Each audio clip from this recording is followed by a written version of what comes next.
In India's vast land of scorching summers, monsoon storms, and unpredictable harvests, stockpiling isn't luxury, it's tradition. For centuries, Indian families have transformed snacks, grains, and spices into timeless treasures, foods that survive droughts, lean seasons, and even disasters. From crisp Murukku to sweet Jaggery that outlasts centuries, the Indian pantry is a survival archive disguised as flavor. These aren't just stored snacks, they're lifelines sealed in sun, salt, and time. In this video, we'll unlock 20 unique foods Indians stockpile that seemingly never expire, and why some might just change how you view your own cupboard. It begins with a sound, a crisp snap between teeth, a golden spiral breaking like sunlight. Murukku, the South Indian snack that never dies, was born from scarcity but perfected through celebration. Centuries ago, when harvests failed and families needed food that could last weeks without spoiling, women in Tamil homes turned lentils, rice flour, and ghee into dough. Twisted by hand into intricate spirals and fried in oil, Murukku emerged, light, crunchy, and nearly immortal. Its preservation secret lies in its simplicity. With no moisture and little fat, Murukku resists decay. Once sealed in tin boxes, it can last for months, sometimes longer, its flavor deepening but never fading. Beyond survival, it became joy. Murukku fills festival plates, wedding trays, and train journeys alike, a symbol of thrift and abundance living side by side. Its scent carries memory, its crunch, comfort. In every home, an old tin still rattles with a few golden coils, waiting to be shared with tea and laughter. But where Murukku offers crisp comfort, another treasure burns brighter. Pickles sealed in oil and spice, powerful enough to outlast time itself. In the blazing heat of an Indian summer, glass jars glint like treasure under the sun. Inside them, oil shimmers, chilies gleam, and mango slices slowly turn gold.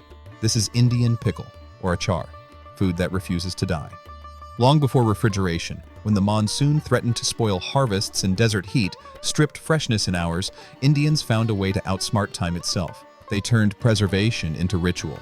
Families gathered in courtyards, slicing fruit and vegetables, mixing them with salt, chili, turmeric, and mustard seeds, then drowning them in oil. Those jars, lined up along the wall, were left to the mercy of sunlight and the magic of patience.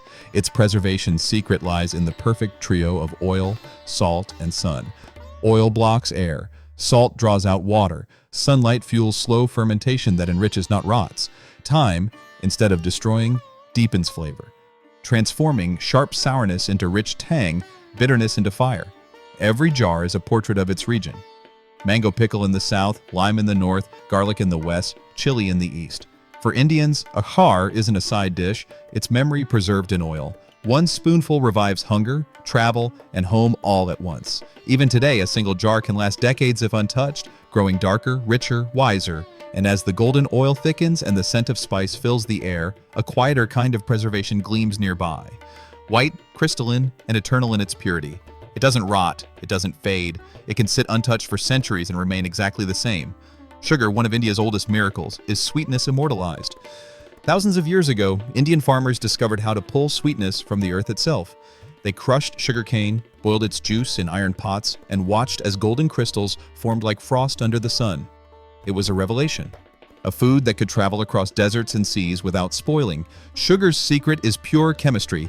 It contains so little water that life cannot grow in it. No mold, no bacteria, no time can touch it. What was once liquid vitality becomes eternal stillness, sweetness that sleeps but never dies. India shared that secret with the world. Ancient traders carried sharkara, Sanskrit for gravel, across empires where it became the word sugar. It sweetened royal feasts, preserved fruits, and filled temple offerings meant to last forever.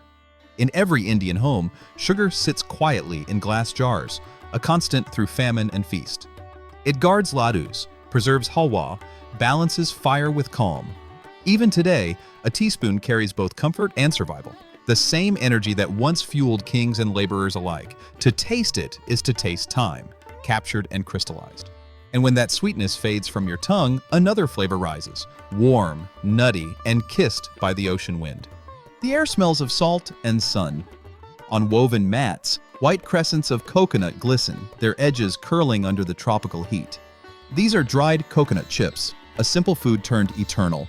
In India's coastal villages, coconuts are life itself, food, oil, and shelter. But under relentless humidity, they spoil quickly.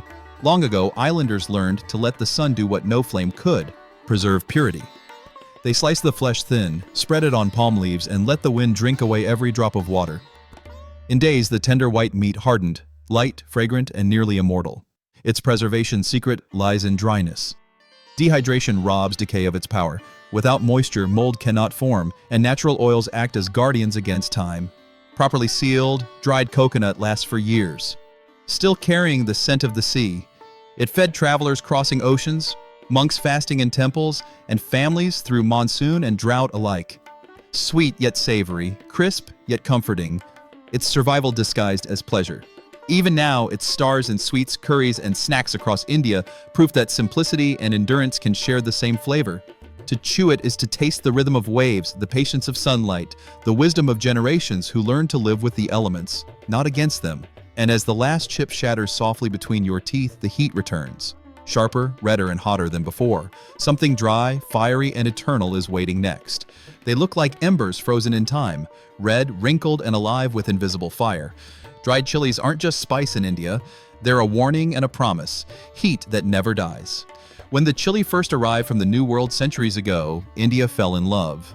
Farmers in the Deccan sun discovered that when the peppers were laid out to dry, the color deepened, the aroma sharpened, and the heat, oh the heat, became eternal. The sun became their kiln, the wind their guard.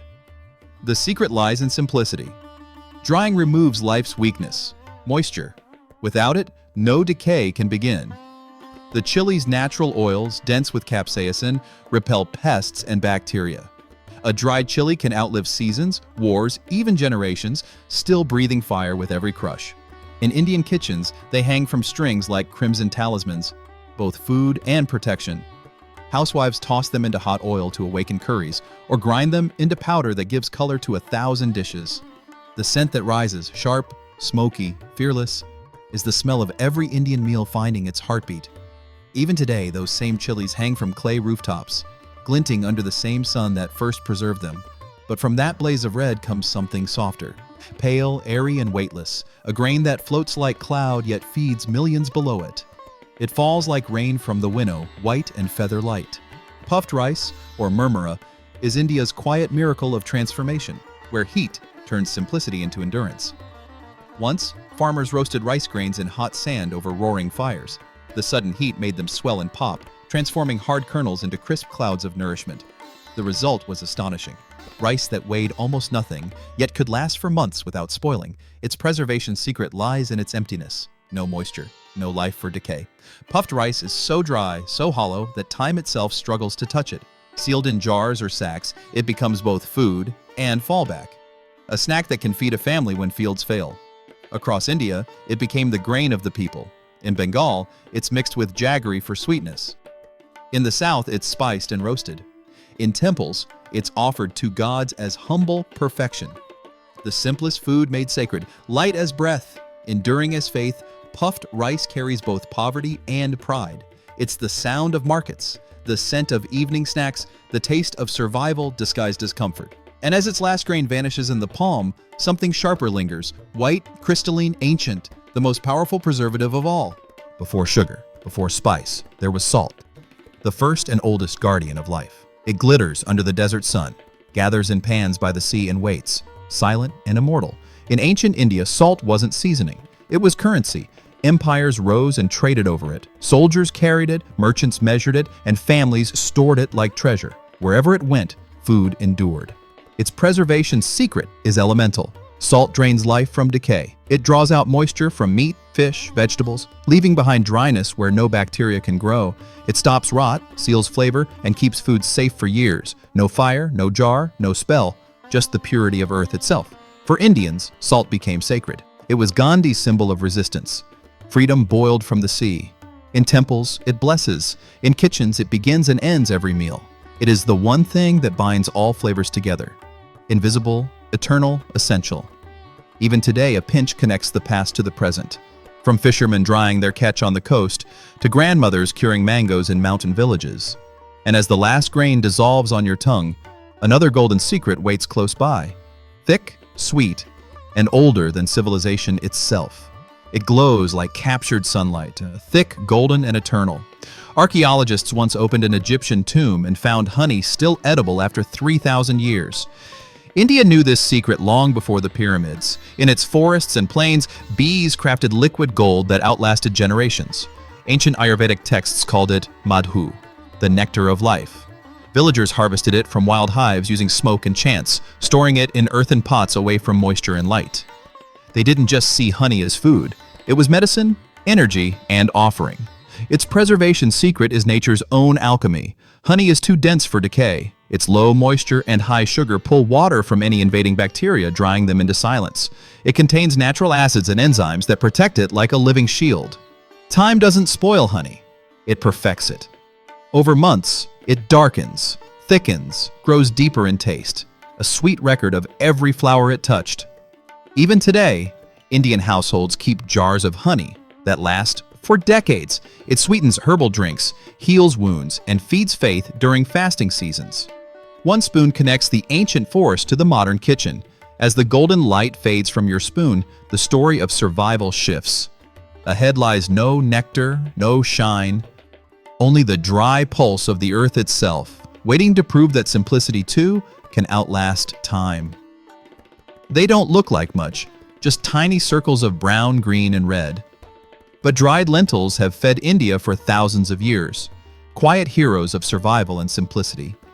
In a land where drought and flood come hand in hand, lentils became a farmer's safeguard. Once harvested, they were dried under the fierce sun, their shells sealing tight like armor. Inside each seed, pure protein, pure endurance. Their preservation secret is ancient engineering, low moisture and tough skins. When kept dry, lentils resist time. No rot, no mold, no decay, only patience. They can last for years and still cook into comfort, softening into hearty dals and soups that smell like home. Every region treasures its own. Mung, Masur, Urad, Tor. They sustain monks and warriors alike, nourishing both body and belief. In temples, they're sacred. In households, they're everyday love. To taste them is to taste stability. Humble, grounding, eternal. Even now, as pressure cookers hiss across modern India, the same pulses bubble as they did centuries ago, fragrant with cumin and memory. But the next food doesn't simmer. It sizzles. From dry dust and fire, it rises in kitchens across the land, roasted, nutty, and golden. A powder that turns hunger into comfort. The first stir of a spoon in warm ghee releases a scent. Nutty, roasted, nostalgic. Besan, India's chickpea flour, is not just food. It's patience ground fine. In times when fresh harvests failed, families turned to roasted chickpeas, dried, milled, and stored for the long months ahead. What they created was powder that never spoiled, never faded, only waited.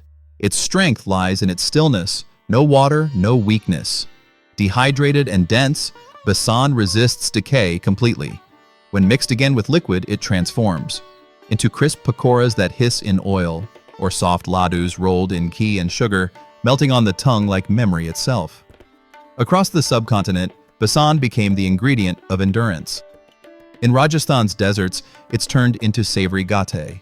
In Bengal, sweetened into sandesh. In Punjab, whisked into creamy kadi that smells of rain. Its presence bridges every climate, faith, and kitchen, a quiet, golden link through time. It isn't luxurious, but it is loyal.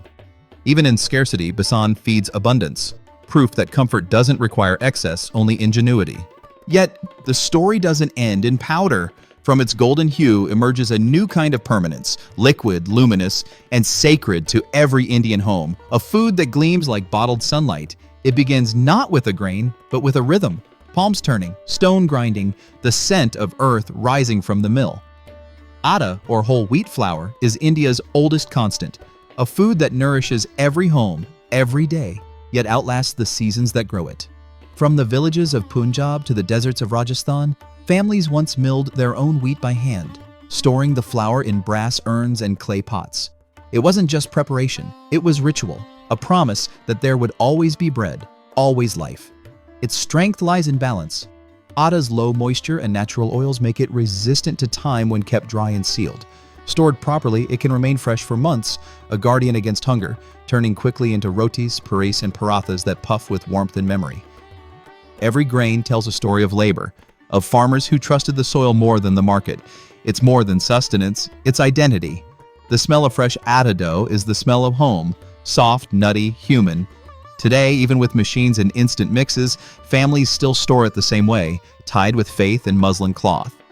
It's the same tradition, just faster hands. When the grinding stops, another rhythm begins. Slower, smoother, and pale as moonlight. It's the sound of semolina falling through fingers, whispering promises of festivals and feasts to come. Golden dust drifting through sunlight. That's how semolina, or suji, announces itself. It isn't loud like spice or sharp like pickle. It's quiet endurance disguised as comfort. Born from wheat's heart, semolina was discovered when millers noticed the coarser granules left behind after grinding flour. Those granules, when toasted, turned fragrant and nutty. A food that refused to spoil. Its preservation secret lies in its dryness. No water, no life for decay. Semolina's coarse texture lets it breathe while resisting moisture. Sealed from air, it can last for years, as stable as the grain it came from, as patient as the hands that sift it. In India, semolina became versatility itself. In the north, it becomes halwa, sweet, buttery, divine. In the south, it turns into upma, savory and grounding. Across the land, it's used to coat, thicken, or comfort a chameleon in the kitchen.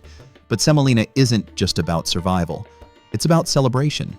The first bite at a wedding breakfast, the scent of ghee and sugar before dawn on holy days. Even now, grandmothers still toast it slowly, listening to the faint hiss that tells them it's ready. As the aroma fades, another sound stirs. A soft clatter of seeds in a tin, tiny but mighty, each one holding the spark of a forest. In the silence of storage jars, power sleeps. Dried seeds, fennel, cumin, mustard, fenugreek, are India's smallest soldiers against time. They were born of need and curiosity. Ancient traders crossing deserts discovered that spices and seeds, when dried, could survive endless journeys and still sprout life at the end. Farmers learned that what they couldn't eat, they could save. Their secret is self-preservation. Seeds contain their own armor, a husk so dry and tight that moisture and decay cannot enter. They rest in suspension, alive yet dormant, waiting for fire or soil to awaken them. To the Indian kitchen, dried seeds are both tool and treasure. Roasted, they release perfume. Ground, they become power. Each carries history: mustard for heat, fennel for sweetness, cumin for earth. Together, they create balance, not just in flavor, but in life. In Ayurveda, seeds are medicine. In temples, they're offerings. In homes, they're inheritance. Passed from jar to jar, generation to generation. A handful of seeds can outlive a lifetime. They don't just season food, they preserve memory. And when the jars are sealed and the scent of spice lingers in the air, something sweeter begins to call. Thick, golden, and born from the very soul of the cane. It smells like earth and rain after harvest. Sweet, smoky, and alive. Jaggery, or gur, is sugar in its most ancient, honest form. Food that refuses to spoil, even as centuries pass. In the sugarcane fields of India, workers once boiled cane juice in iron vats until it thickened into molten gold. They poured it into molds, let it cool, and discovered something miraculous. Sweetness that hardened but never rotted. No chemicals, no machines, just sun, smoke, and patience. The secret of Jaggery's immortality lies in its purity and minerals. It's sugar that isn't stripped bare. It holds the salt, iron, and molasses that make it rich and self-preserving. Without added moisture, it never ferments, only deepens in flavor, darkening with age like honey or wisdom itself. In Indian homes, jaggery is more than sweetener. It's medicine, offering warmth to the blood and strength to the heart. Farmers eat it before hard labor, mothers stir it into milk for children, priests offer it to gods. It's sweetness that comforts the body and steadies the soul. Even today, markets glow with its amber blocks, stacked like small suns. It stands for resilience, sweetness that survives the heat. And from that golden stillness, the air shifts again. This time with the rustle of rice flakes, light as paper, waiting to rise in warmth once more. It moves like air, thin, weightless, and whispering. Poha, flattened rice, might look fragile, but it's one of India's most enduring foods. Centuries ago, farmers discovered that steaming rice, pressing it flat, and drying it in the sun created something extraordinary. A grain that could last for months without losing life. It was travel food, famine food, festival food, nourishment you could carry across time. The secret lies in the process. Poha is pre-cooked, then dehydrated. That balance, part cooked, part dry, leaves no room for decay. When sprinkled with water, it wakes instantly, soft yet hearty, ready to absorb flavor. No fire, no waiting. Survival disguised as simplicity. Poha became the breakfast of millions. In Maharashtra, it's tossed with turmeric and onions. In Madhya Pradesh, garnished with peanuts and lime. In Bengal, sweetened with jaggery. Every region made it their own, but everywhere it meant comfort. It's the food of mornings, of journeys, of quiet strength. A meal that doesn't shout, it simply endures. And as the last flake disappears, something crisp takes its place. Thin as sunlight, round as memory, waiting to crackle between your fingers. A hiss, a bubble, a crack. Papad, the thin, spiced disc that sings when it meets fire, is India's edible parchment of time. Born in dry kitchens centuries ago, papad began as a way to preserve lentils and spices when fresh food was scarce. Women mixed pulses, salt, and seasonings into dough, rolled it paper thin, and dried it under the unforgiving sun. Once hardened, it could last for years, a meal flattened into a memory. Its preservation secret lies in its complete dryness. With no moisture to spoil, papad becomes nearly immortal. A few seconds over flame brings it back to life. Crisp, fragrant, full of spice and history. In Indian households, papad is more than a side dish. It's ritual. It cracks open, the start of meals, fills tins in summer, and travels in wedding dowries as a mother's love made tangible. Every region crafts its own. Urad dal papad from Gujarat, rice papad from Kerala, peppered ones from Rajasthan. To break a papad is to hear the sound of continuity, a kitchen tradition echoing across generations. It's food that laughs at decay, thriving on sunlight and patience. But beyond that brittle circle of spice lies another form of endurance. Grain turned spirit, sweetness turned strength, stored not in jars, but in bottles of liquid memory. It begins with a sound, the faint rustle of flakes, dry and delicate as paper. Poha, or flattened rice, looks fragile, but it has outlasted kingdoms and droughts alike. When monsoon rains drowned farmlands centuries ago, farmers searched for rice that would never rot. They discovered that if they steamed the paddy, rolled it flat, and dried it under the sun, it became eternal. Rice reborn. When hunger struck, all it needed was a splash of water to awaken. Its power is in the paradox, half cooked, half asleep. With no moisture left to decay, poha waits, perfectly preserved. Light enough to carry across deserts, filling enough to sustain the weary, it became the traveler's food, the worker's breakfast, the monk's quiet companion. In every region, it transforms, golden with turmeric in Maharashtra, sweetened with coconut in Bengal, laced with lime in Madhya Pradesh. It's comfort disguised as simplicity. Poha doesn't need fire or ceremony, only a bowl, a hand, a moment. It's survival made tender. But behind its softness lies its ancestor, the untouched grain from which all stories begin, white as moonlight, silent as waiting. It sits quietly in every Indian kitchen, stacked in sacks, sealed in jars. White rice, so ordinary that we forget it's nearly immortal. For centuries, farmers measured wealth not in gold but in granaries. When drought or war came, rice stood between hunger and hope. Polished, dried, and sealed, it could rest for years untouched, still ready to rise at the touch of water. Its preservation secret is its purity. Once the husk and moisture are stripped away, time can't find a way in. Each grain is a pearl of patience, waiting for the next meal, the next family, the next story. Beyond science, rice holds spirit. It's the first offering at temples, the blessing at weddings, the comfort of every homecoming meal. No other food carries as much quiet devotion. When rice steams, the scent is more than hunger. It's history breathing again. And just as the grain swells, so does the story. From purity to richness, from stillness to warmth, where liquid gold begins to glow.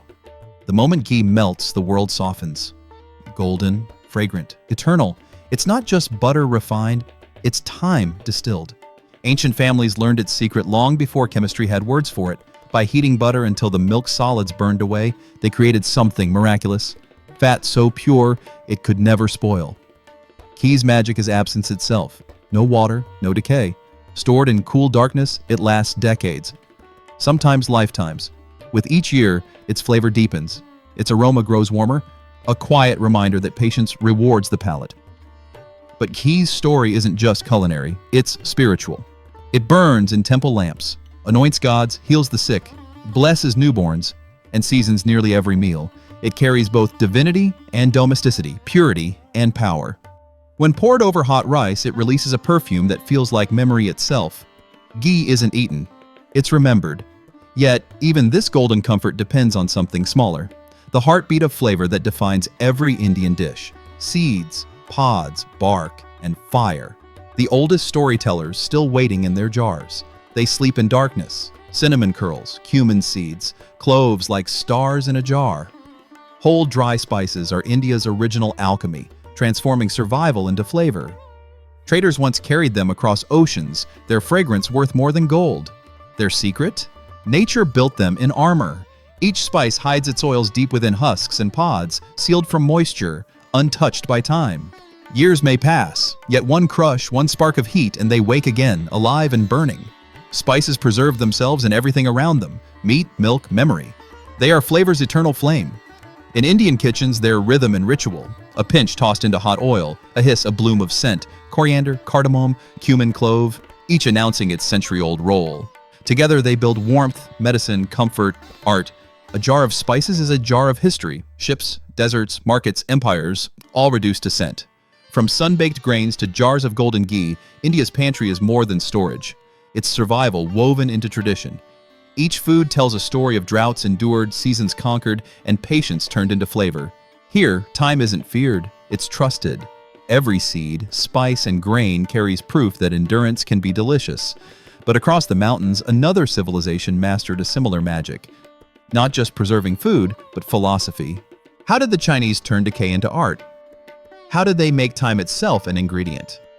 In the next video, we'll uncover the 20 Chinese foods that never expire.